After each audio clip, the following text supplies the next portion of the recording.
Good afternoon, everybody, and welcome to CFES Brilliant Pathways ongoing speaker series. Goal of the series is to bring you guests, who kind of cover a wide range of topics, college and career readiness, but also specific careers that people have managed to be successful in. And we love to dial it back to when our guests, how they got their start, as far back as high school, maybe how CFES had a little bit of an influence, but definitely overall how each individual kind of got to where they are today, and some of the obstacles and ways that they overcame them, tools they used to get where they are today. I can't think of a better example of somebody who's overcome some obstacles and gotten to where he is now than our guest today, Tony Boyle. Very excited to have you on, and I think it would be great. And I'll turn it over to Manny just briefly to say a few words about CFES. But I think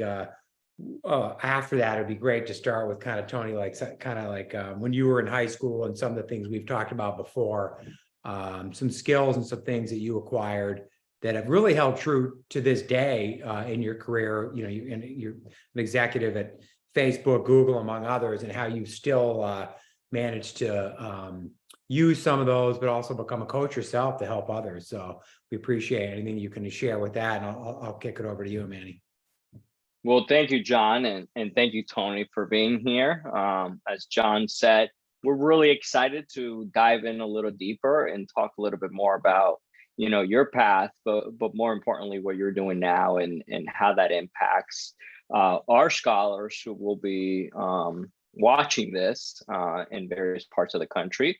And I think something that you and I talked about, which I want to make sure we spend a little bit of time on, is that the fact that not a lot of folks tap into coaching as an opportunity to really elevate themselves, whether it be they're starting their career, their mid-career, or what have you, and really the untapped benefits that something like that might bring. So I'm really excited for that.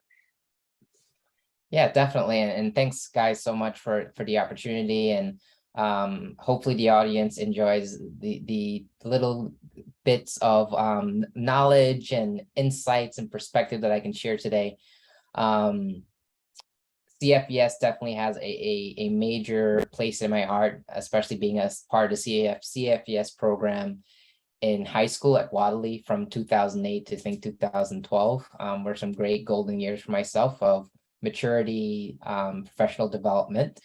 And I would probably say, one of those essential skills that really helped me reconnect with you guys today is that networking component. Having the opportunity to network with Karen and Rick and everyone else within the organization, building a strong brand for myself from a reputation perspective that, withstand time, because I would honestly say that, we weren't always in contact. But whenever I did reach out to network, either if it was something for me to personally utilize or to just offer a benefit to give back, it's always sought upon in a positive light. And I think that was due to, like I said, my reputation. And when I did network, I did provide insight for both parties to be benefit from. Yeah, and that networking piece, tell us a little bit about that. I mean, we had a great conversation, and I loved hearing you talk about, even to this day, sort of connecting with people that might be able to help you. It's networking, there's kind of mentoring as well. It's kind of a combination, and how you talked about even in high school, but jobs you've had even more recently that you're like, how do I navigate this new space? Maybe somebody I can find as a mentor that can kind of help me navigate through this. Yeah, definitely. So, when I think of networking, I don't think of it only about, trading information, but I also think of it as an avenue to create, long-term relationships that are mutually beneficial for both parties.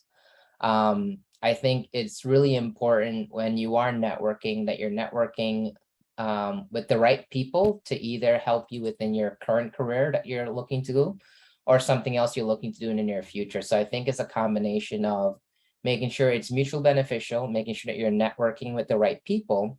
But as I personally network, I want to make sure I'm networking with people that could potentially offer the opportunity for mentorship. I'm always looking to further my skills and expertise. So the only way for me to do that is to compare myself with someone else that I think may be better in certain areas, or someone that I look to potentially replicate in regards to their success. So it's very important to me when I network is that I'm networking with the right people that I can see like, if I had the opportunity to be like this person to have their success, that will look great for me or fulfill me personally. So that's how I kind of go about networking. When it comes to mentorship, I think if I am mentoring or coaching someone, I want to make sure that I can provide the value that they're seeking.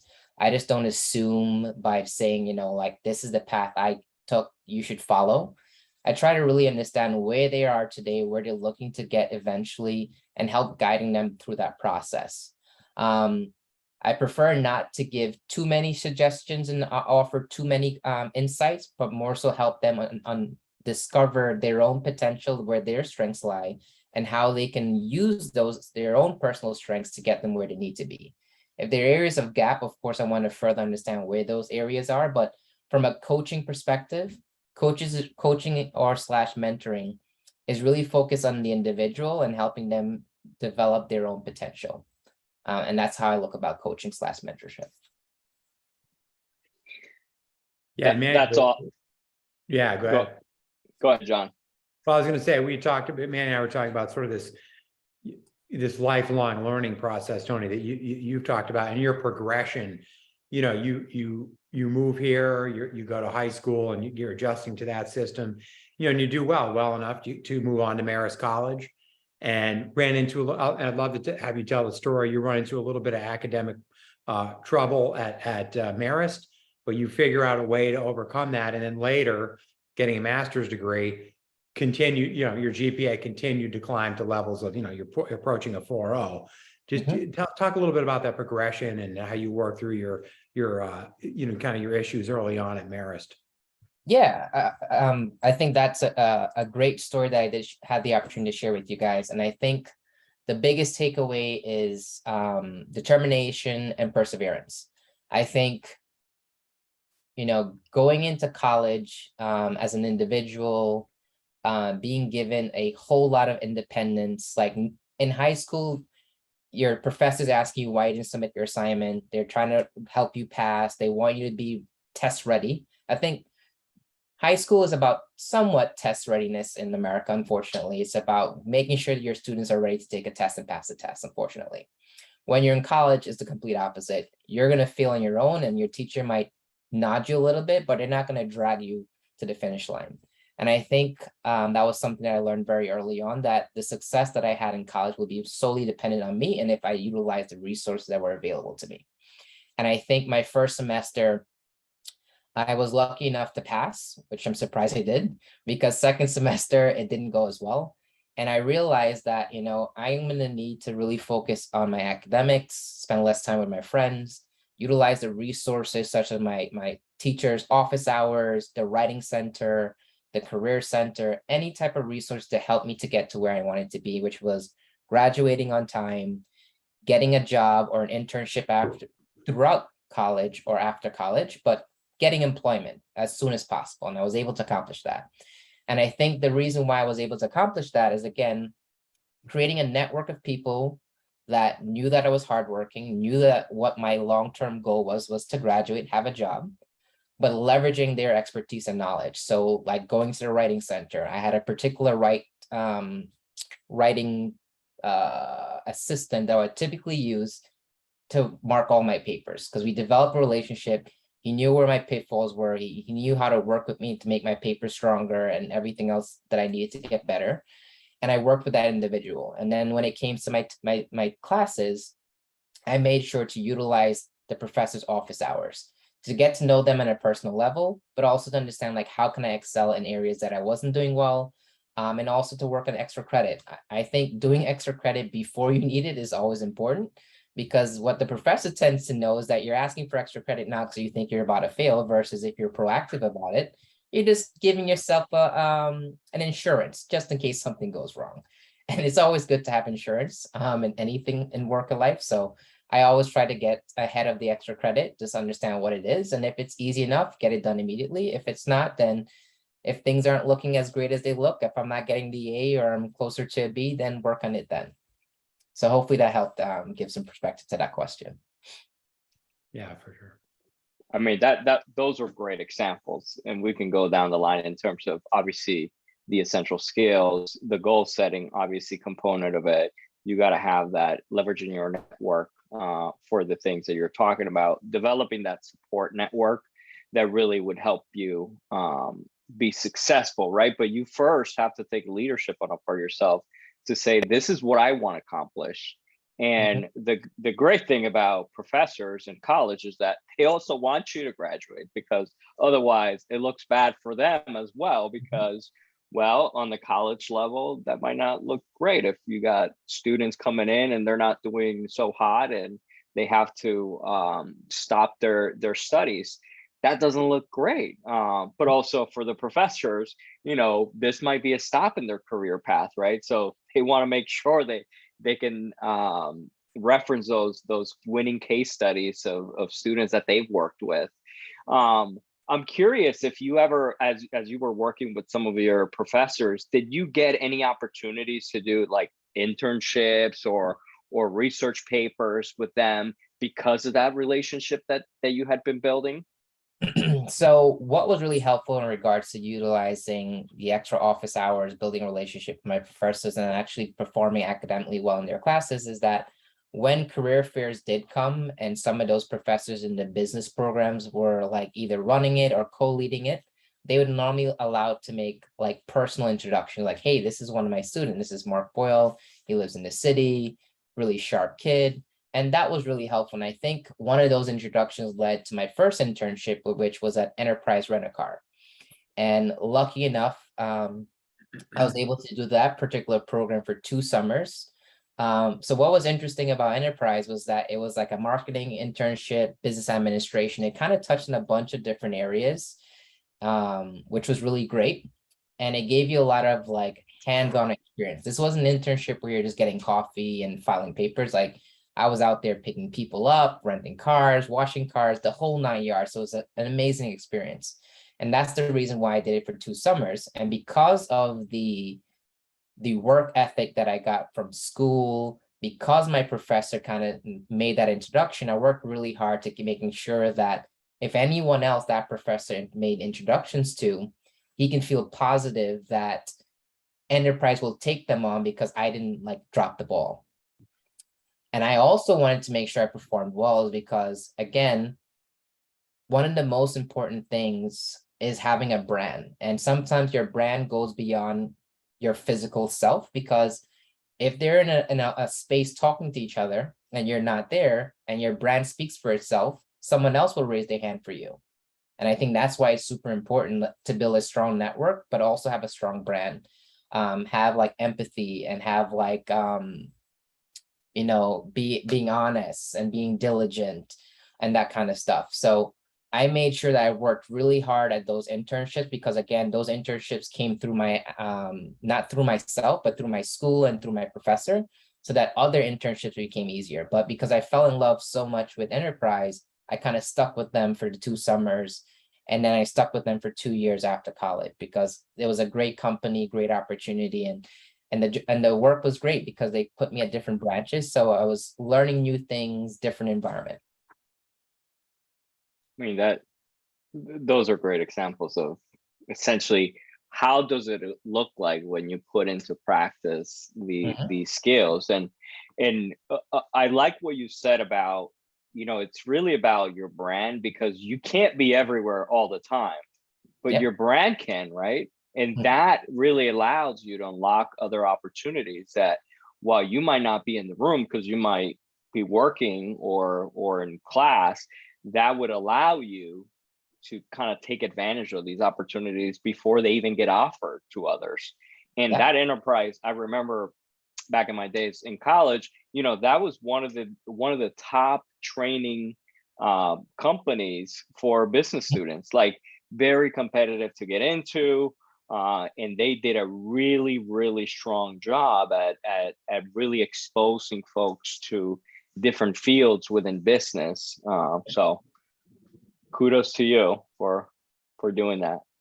Yeah, definitely. And I think by building those right relationships in college, your professors who have been in the industry for a very long time, they've had the network that are really strong that you can also leverage as well, was really important, because after taking the enterprise job with the suggestion of my professor, every other job after that one was somewhat easy, especially if they were slightly within the sales or marketing space, because everyone said, oh my God, enterprise has a really good sales program.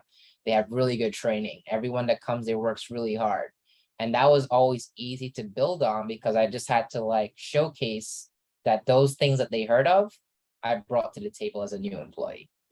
And I think it's really important when you think about, where are you going to land next, or what company you want to work for? Like, what is their brand in the industry if you were deciding to make a move? And I think Enterprise was the right choice, because every company that I interviewed when I wanted to leave Enterprise only had great things to say about the company. That's awesome. Yeah, it's impressive to your point, Manny, and you as well, Tony, kind of about your brand and how, when you can't travel, but your brand can travel, people know it far and wide. And I think it's interesting, this whole micro credential conversation now about, there's changes in higher ed and students trying to earn these sort of micro credentials to kind of advance their career. And your brand, Tony, includes many of those, which, you got diversity, recruiting, inclusive leadership, basic and recruiting automation, pro certified, certified marketing strategy from Cornell. I mean, you got a master's and a bachelor's, but you got about 6 other things that are pretty, kind of create this brand where you can do all these things. And I think I say that because it kind of leads into my thoughts about, gaining confidence. And as you take these things, thinking about our students and the conversation about, kind of being that whole imposter syndrome conversation, which, everybody suffers from it, obviously on really different levels. And a lot of our students will often say, I'm not college material. I can't do this. We know otherwise. But for them to, students to truly believe that, I think there are ways that stories that you told about at Google and your thoughts of success kind of moving up skyscraper levels. I love that analogy you used. If you're on the first floor, you're like, okay, I haven't made it clearly, but you go to the second, the 10th, the 30th. And Yep. I mean, and that was your, early on the way you measured it, but you obviously had to believe in yourself enough, going back to the imposter syndrome as you rise up the skyscraper, to believe in yourself more and more as you went up. But even later in life at Google, you said you still had this thought, like, can I do this? And talk a little bit about, for our students, like, we're thinking like, I can't do this. I'm not good enough for this. How we know it's not true. What advice would you give them to help inspire them to realize that they are? That's a great question. And thank you for mentioning some of the, certifications and my master's, bachelor's degree that I've gotten throughout my career. Being very honest, like, academics wasn't my strong suit. I think after high school, I thought I was pretty hot stuff. My SAT scores kind of brought my ego down a little bit. But getting into Marist and my first semester and second semester weren't that great, and graduating with a 2.67 GPA, I thought academics wasn't my strong suit. I thought college wasn't going to be something that I wanted to do. Like furthering my college academia wasn't something I wanted to do, like getting a master's or PhD. But after, I think, 6, 7, 8 years, when the pandemic started is when I decided to go back, because I was stuck at home. And that's the primary reason. But what I learned is that sometimes the right environment, the right circumstances allows for a flower to really bloom, a tree to grow, And I think what really allowed me to perform academically really well was that all the distractions that pre-COVID provided, happy hours, going to the office, commuting, all of those extra things that would really make you either tired or distracted, I didn't have. And I had the opportunity to just solely focus on just reading, getting my class assignments done on time. And as I mentioned, leveraging office hours, being proactive with my professors about how I think I was performing or understanding how I was performing really allowed me to turn 2.67 GPA to 3.97. Did I think I could pull it off? Probably not. To the point where this is just more fun stuff. My mom made a bet with me when I was getting my master's degree. She was like, all right, son, if you could pull off a I think she said 3.5 GPA every semester, I'll pay half your tuition. And she was basing this on historical data of what my bachelor's degree performance was. But best believe I got that money until I graduated. So again, it's not saying that she didn't believe in me, but based on the historical data, like she had some doubts that I would probably pull it off. And I also had doubts too, but because I was able to really just focus and not have all these distractions, I performed really well. So what I'm just trying to say in regards to people that have like concerns or think college isn't right for them is that high school and college are very different. You may think high school is easier, but college may be easier for you because you're put in the right environment to really foster the skills and expertise that you have. Nothing comes easy. So maybe your first semester may be difficult, your second semester may be difficult, but eventually once you learn the mechanisms and the tools to be successful, you will be successful. So I wouldn't say one is easier than the other. You just need to be put in the right environment, be supported by the right people, and you can be successful. When it comes to imposter syndrome, unfortunately, it's something that many people face. And I would probably say the sole reason is that, you know, you want to work at a place where you aren't the smartest, where you aren't the best, because that's the only way that you can become better. They say, you know, I think it's the saying is steel sharpens steel or something along the line of that. So like, you wouldn't want to be a well-armed, you know, machine in an area where you're just always the best. Then you can never grow, you can never compete, then you're always the best. So when it comes to imposter syndrome, I feel the best way to overcome that again is just really understanding what makes the people around you so great, replicating that. If you're humble enough, asking them for the opportunity for their mentorship and support so that you can become as great as they are. But I think imposter syndrome is just something that you just can't run away from, especially if you're always going to put yourself in an environment where you have to rise to the occasion. And I think that was probably the primary reason why at Google I felt that way, because I knew the team was great. I knew the people I spoke to sound amazing. And I felt this was the company that I wanted to join, where I felt I would probably be challenged the most. And I was challenged the most a lot. As I said, I was sick to my stomach for 2 months straight. Like every single day was super stressful. I felt really sick. I didn't feel like I was doing well. Like all of the concerns to make me want to quit, I felt because of my own self. No one ever saying that I wasn't doing well, but I just knew that the people around me were so good. And I was like, how am I going to prove that I'm just as good as they were? And eventually I figured it out after the first 2 months. And that's great, because that is such a shift in mindset, right? You're joining a community hoping to prove yourself you can do it, but instead focus on the opportunity that you're placed there to learn as much as you can from the smart minds that are around. That really is a shift that would really impact the way you carry yourself. So whether it be in education, in the professional setting, that really makes a big difference. And you know, I love that challenge with your mom, because I think that's like such a New York City thing to do, right? Like, oh, I'm gonna challenge you to this just so you can prove me. And growing up in New York City, you're like, you gotta prove, like you're proving people wrong left and right, and that's what motivates you. So for folks coming or tuning in from New York City, you already got it. You just got to find someone to go challenge you and say, you can't do that. You can't go to college, or you can't get that job. Yeah. Watch me do it. For my mom. It was a win-win. Oh, yeah. Graduated with a super much better GPA than my first degree, so wins for her. And it's a win for me because less money I have to spend on my own to get my master's degree. So I think in that scenario, we both won, because I was able to make sure I got my money and I got the best GPA possible to ensure I did get my money. that is a win-win for sure. Yeah, so win-win for everyone. Do you, and yeah, I was just thinking about the story you just told. Now that you've advanced through your career, it's kind of Mhm. like you went from, being the mentee and now you're kind of becoming the mentor in many ways, right? You're going to do some leadership discussions, and that's like Mandy said too, that's it's a shift in mindset as well. You're getting to a point in your career.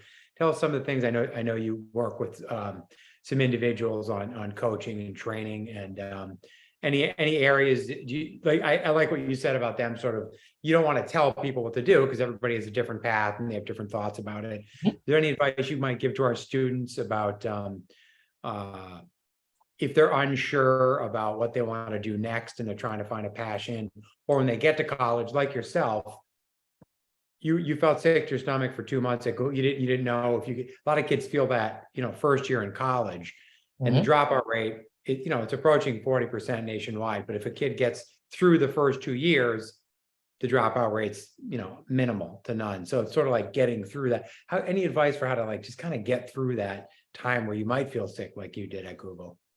I think just setting really small, attainable goals, a long-term big goal that you want, and a plan on how to executing it.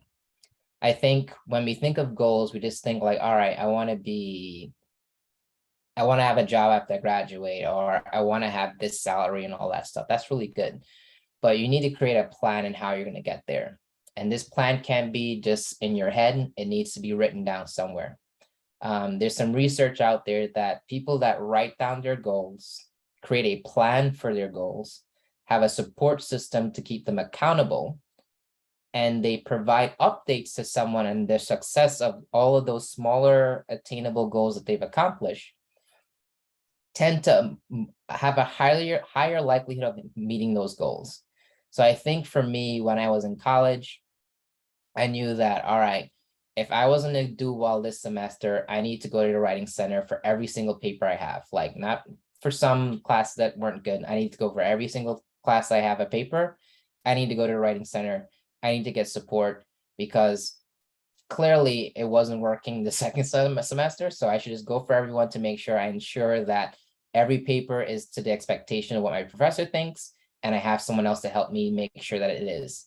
So I think you just need to set small attainable goals. Another thing that I set when I was in college is that I don't know if it was every day, but I made sure that every week I spent X amount of times in the library. So it wasn't to do for a particular class or subject. I just knew I will be sitting in a library room that I booked for the next 3 to 4 hours I think it was like Tuesday, Thursday, and Saturday.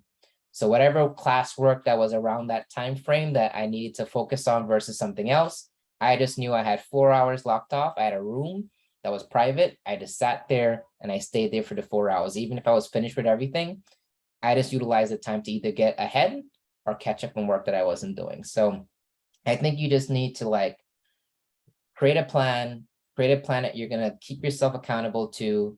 You tell your friends about it so that they are aware that what your accountability should look like so that they can help you. Sometimes it did help that my friends knew that I was in the library all this time, but sometimes they still try to call me and ask me if I want to play a pickup game. Sometimes I did leave, but most of the time they didn't bother me because they knew like, all right, Tony's going to be gone for the next 4 hours because he's here. And that helped because it's really hard to keep yourself accountable if everyone else is not trying to help you stay accountable. If everyone is trying to have you do something different, of course, studying is not as fun as going to the cafeteria to eat and talk fun stuff or going a pickup game. So I think it's important to have a plan, attainable goals that you can have so that you feel that that you're doing something, write it down, have a support system to support you, and then making sure that you're doing somewhat of a weekly or monthly check-in to let people know like, hey, this is what I've accomplished so far. And I think if you do that in your personal life, college, your professional life, I think that will make you successful no matter what circumstances you feel that will be against you. And the primary reason why I've gotten so many certifications and so many, my recent master's degree is that my long-term goal, which could probably be the next 20, 30 years, unfortunately, is that I want to be a chief diversity officer at a big Fortune 500 company. As a recruiter, I think I have one part of that equation. I know how to recruit people. I know how to recruit diverse people. So I understand that particular challenge. But the program perspective, I don't have that expertise. And I thought getting a master's degree in organizational leadership will probably help me understand like how organizations structure themselves, how they create roles, how they motivate people. And that's why I got that particular degree. The purpose of working on my coaching degree is that as a diversity leader, when you're asking people to change their mindsets, when you're trying to talk to people about the fact that they may have unconscious bias, the fact that they might be doing microaggressions, you just can't outright tell them, or you have to help guide them and coach them in how to be better in these scenarios when they're dealing with diverse teams. So I felt having a coaching degree will help me coach organizations better versus being more dictatorship, like you got to do this, which I would never do, but hopefully you're getting the concept of it. So all these little things that I've done throughout my professional career has always been based on a long-term goal, which is either becoming a chief diversity officer or retiring at the age of 50. And I think education doesn't stop at your master's or your bachelor's or your PhD. For you to really stay sharp, to really stay ahead of the curve, you need to consistently invest in yourself. No one's going to invest in you more than what you invest in yourself. And employers, if you are actively looking, always want to see like, what has this person done after college? Because college, you learn X amount. In your workplace, you earn X amount. What do you do outside your workplace to make yourself better, be a better employee or a better person and that kind of stuff? And I think my certification kind of show that I am very much invested in my own personal professional development, because I've gotten these certification, which no one has ever told me to get that. I don't need a marketing certification for recruiting. Most recruiters don't have recruiting certifications for recruiting. Most recruiters don't have a master's degree. And I mean, I may be just generalizing, but I feel somewhat positive. And from what my friends and most people I know within recruiting, they don't have as much as I do. Not saying that I'm better or worse than them, but it just shows that, hey, I really take education, personal development really seriously. And that long-term goal that I see, when the time is right, when I am being compared against two people, I think my credentials should be where it is. And what really will separate the two is that either I have the knowledge and expertise to take on the role at that time. That's a good segue into maybe you chatting a little bit about what you do outside of your like professional self, right? And the professional development, because I think folks would love to know, like, what does Tony do outside of like his professional life that is still tied to a lot of what you're saying, right? Your long-term goal, but brings a different kind of spin to your day-to-day life. Yeah, definitely. Besides traveling, which I love traveling, I've been to 41 countries. Tap on my back, that's a lot for me. But the one thing that I really enjoy doing is that my partner and I, his name is Dervin, we have a podcast called Synonyms of Sound. And the whole premise of this podcast is that we want to bring people from really interesting, diverse backgrounds and highlighting their stories and their journeys. And we use a play in words in regards to synonyms of sound by amplifying their voices and echoing value. And some of our guests that we've had have been from very diverse backgrounds. We had a day trader. We had a few people that were on Gordon Ramsay's new food competition, Next Level Chef. We had a Supreme Court judge who was, she is super badass. Sorry for the language. If you saw her, she has like chains, tattoos on her hands, her neck, like you would have never thought she was a judge. But she was in the military for X amount of years, Harvard graduate, and a Supreme Court judge in Boston. Super amazing woman, like so impressive. But how this really ties back to, my long-term goal is that each person's story was always unique. They all had adversity. They all had to have agility in a sense of like the world is changing. Today's norm isn't tomorrow's norm.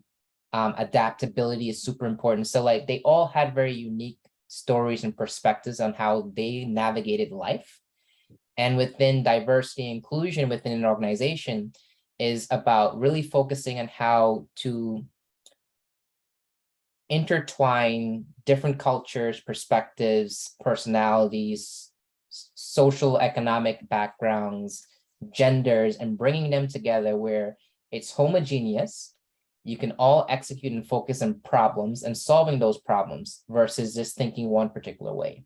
And I think this podcast allowed me to really further understand the dynamics of different people from different cultures from that perspective, which I think will help me in the long term. And it's also good about interviewing. So I think that it also helped from a recruiting perspective, getting the questions I need in a very short period of time. I mean, there it is, folks. I know we're bumping into time. So John, I don't know if we got one more question for Tony, and then we can hopefully entice you to come back and do this again with us. But John? Yeah, no, I was busy writing down my goals. Too late to retire at 50, but that's okay. I can do 60. But it makes a lot of sense in the way you intertwined like just DEI and your future goals and the micro credentials and everything. It's like you've really planned your path out. And I know it's probably been divergent here and there and circuitous like you wouldn't expect, but I mean, that and the research showing that if you write them down and then actually apply, is one thing to write them, but then what's the plan for each step? It's kind of fascinating how you've had this plan and are kind of where you want it to be and plan to go. The last question I'd probably throw, I think is really interesting. You've had so much experience recruiting, low, mid, high level employees of, on all levels. What are some things maybe to leave with our students that they should think about if they were to face a recruiter like you? I know you sort of recruit people to companies, but still, the qualities that the hiring manager wants, or you wouldn't bring them to them. What are some things you could share maybe with our students that you would look for if you were, they were interviewing with you, say? Yeah, I think that's a great question. Some of the most important things I think in today's era is people that have empathy.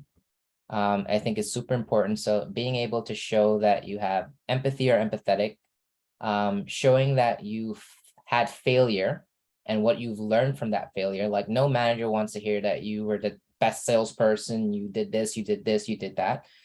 Did you ever fail? Did you ever come up to a challenge where you weren't ready for it? You failed, but then what did you learn and how did you overcome it next time? I think in today's world, teamwork is super important. The fact that, you're working in an organization that has multiple departments, different time zone, working globally, like teamwork is super essential. And, employers want to know that you aren't all about yourself. You're more so a team player. You can recognize other people that helped you. If you're always about I versus we, I mean, of course, in some scenarios, you need to talk about yourself and what you did. But at the same time, we also need to acknowledge like, hey, this wasn't an individual effort. Like my team and I did this, and this is how we came together, but this is what I own. So I think it's also important like how you position yourself, because if you position yourself as this individual rock star that never got help, that never got support, then that's not someone that we want, because as an organization, we want you to be able to support others, but also be able to execute as an individual. I think that's a great place to leave it. I mean, that's critical advice that I think that they can think about, students can think about. And if any of them have any questions, we'd love to have them reach out and we could share them with you if they, want some responses from you. That'd be awesome. I can't tell you how much we appreciate it, man. Anything else that? I just thank you for spending a few minutes with us today, and we look forward to keeping the relationship going as you have maintained it over the years. So thank you again. Thank you guys, appreciate it. Yeah, thanks a lot. Take it easy.